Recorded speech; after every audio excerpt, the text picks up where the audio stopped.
Yes, my people, on a good evening, a good afternoon. So today we are here to ask a simple question.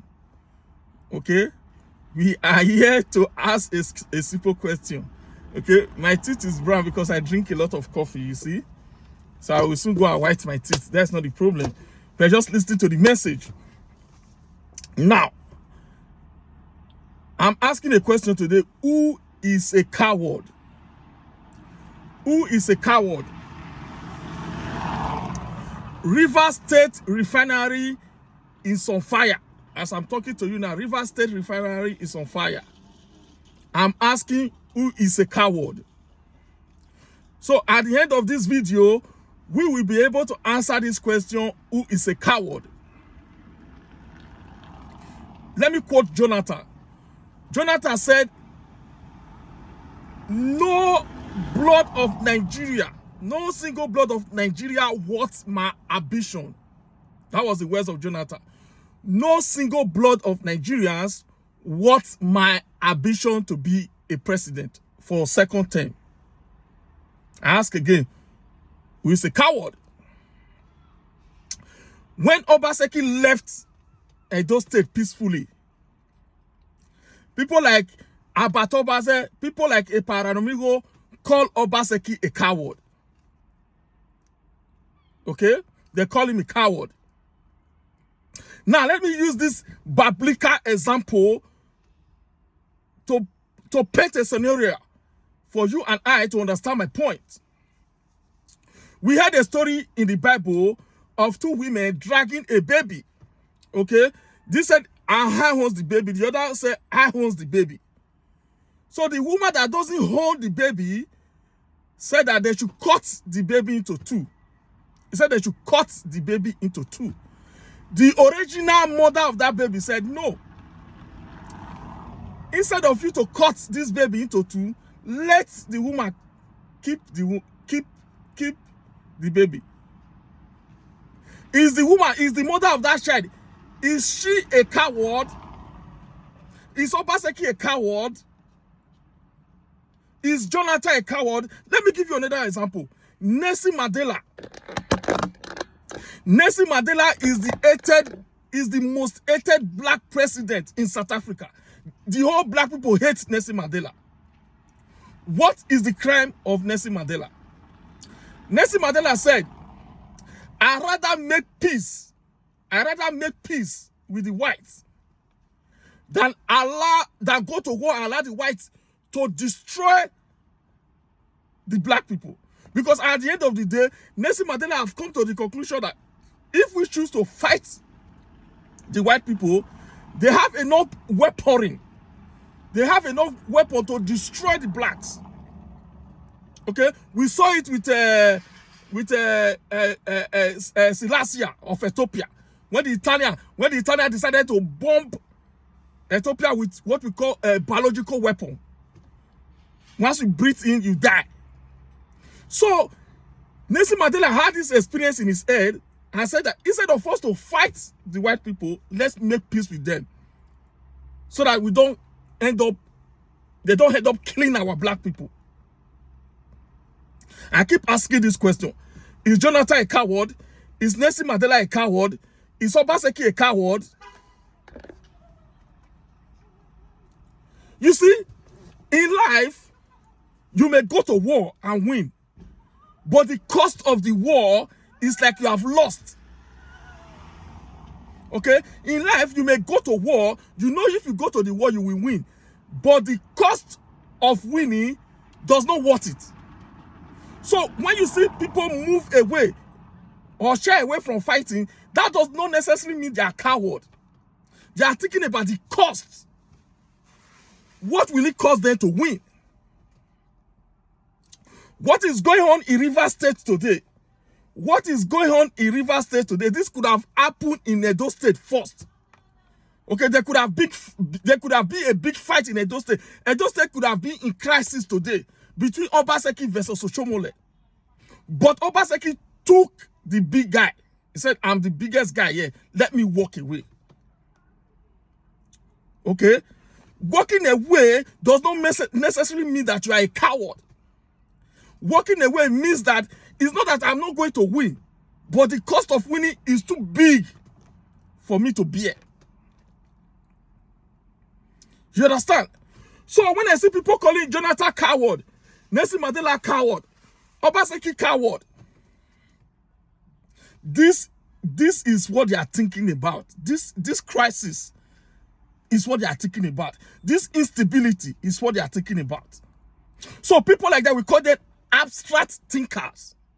Okay, people like that, we call them abstract/strategic thinkers. Okay, an average man cannot think to that level. An average man see everything black and white. You understand?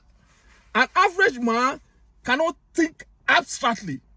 An average man cannot think strategically. An average man is, you offend me, people like Wike, people like Oshomole, you offend me, I will show you my power, I will show you. They don't think about the cost, because they don't have the meta capacity to think about the cost of their behaviors. You understand? So let me talk a little bit about what is going on in the Edo cyberspace. Okay, there's a big fight going on in the Edo cyberspace between Ukwa1 and the wife. Ukwa1 and the wife. Ukwa came to Edo cyberspace to disgrace the wife, to abuse the wife, abuse the mother of the wife. But what Ukwa did, Ukwa can win. Everybody can praise Ukwa. Ukwa can win. But what Ukwa did not know is doing what we call generational curses. Okay, this is an example of generational curses, because Ukwa and the wife, they have a child together. Okay, if this child see the mother and the father fighting on social media, this behavior can traumatize the child. That's a generational curses. Because of the fighting between the mother and the father, it can traumatize the child. Okay, maybe the child is in school, the friends can start mocking the child that see your mother, see your father are fighting on social media. You understand? So the point I'm trying to make is that there are fights you walk away with. I've walked away from a lot of fights. It's not that if I fight, I will not win. After I've think about this abstractly, I've think about it strategically, I see that there are kids that are going to get hurt. There are families that are going to get hurt. There are friends that are going to get hurt. So the question there is now, does it worth the fight?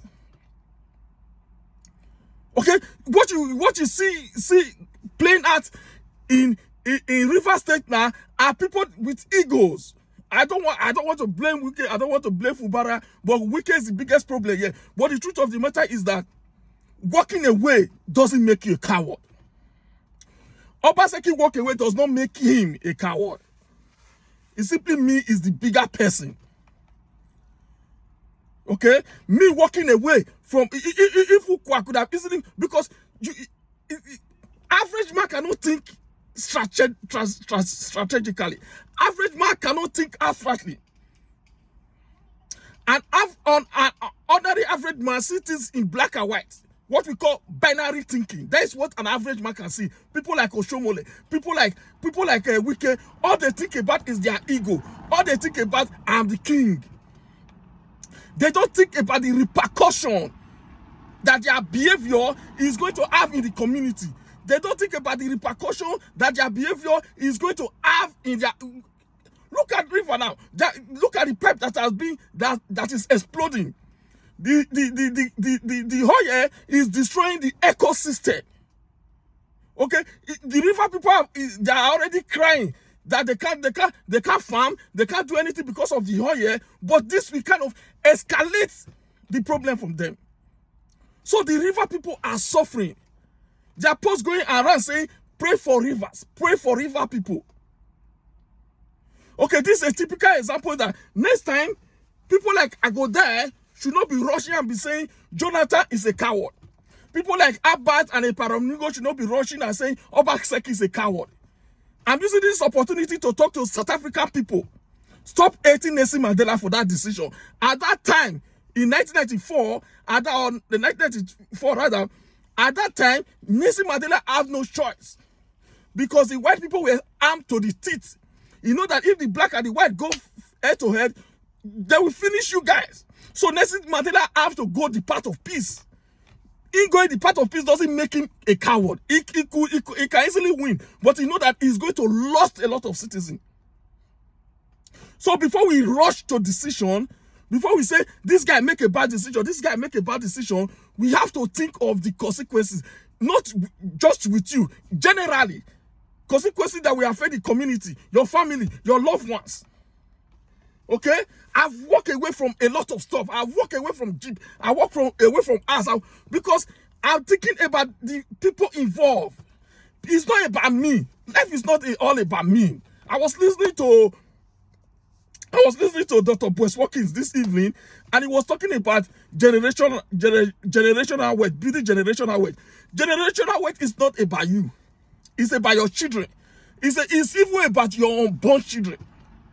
So when you see generational wealth in that angle, you will know how to, the generational wealth is, I don't know how to put it. It will lift everybody up. It will lift you up. It will lift your children up. So if you are seeing generational wealth, not just all about you, all about your family, you'll be more focused. You'll be more disciplined. You'll be more hardworking. Because at the end of the day, it's not just all about you. Okay? So folks, that's what is in my mind this evening, and that's what I should get out. That's what I said I should get out of my mind. Before you call someone a coward, think. In the book, The Heart of War, the Heart of War, Chin Sun Tzu said one thing. He said,